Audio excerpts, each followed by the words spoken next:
and good day everyone. I am Razel May Aberilla.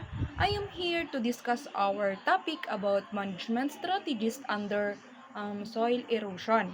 Now, first of all, ang soil erosion po ay ang process kung saan ang mga topsoil o ang pinakamatabang bahagi ng soil ay natatangay po dahil sa mga rainfall, wind, at mga human activities tulad ng pagkakainit at improper farming practices. Kapag po nangyari ito, possible po na bumaba ang soil fertility, nagkakaroon po ng flooding at maapektuhan po ang agricultural productivity. For now po, pag-uusapan naman natin ang mga management strategies na pwedeng gawin upang maiwasan po o mabawasan ang mga soil erosion. First strategies po is contour farming.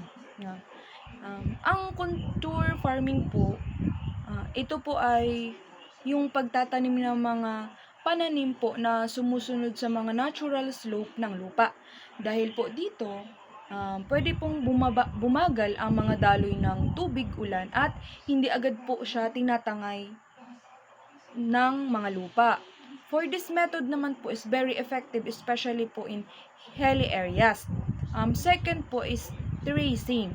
Ang terracing naman po ay ang paggawa ng parang hagdan-hagdang lupa o mga bundok o matatarik na lugar.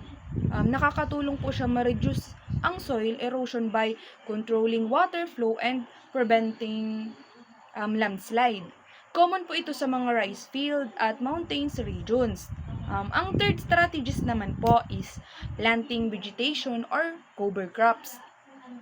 So ang mga plants po ay may mga roots na humahawak po sa mga soil by planting grasses, trees or cover crops na poprotektahan po siya ng lupa laban sa mga strong rain and wind.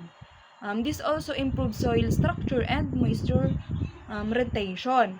Another important strategy is proper land use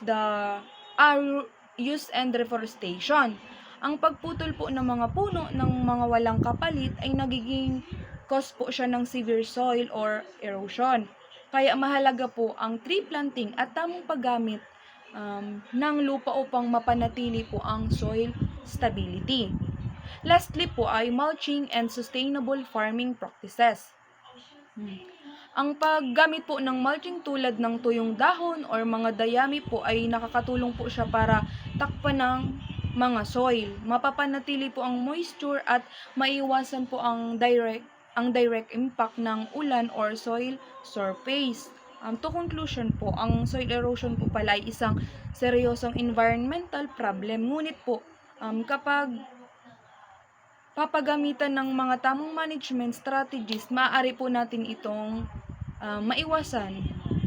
Mahalaga po ang cooperation ng farmers, lalo na po yung mga community at government upang maprotektahan yung mga lupa para po sa mga next generation or future generations. That's all po. Thank you and good day everyone.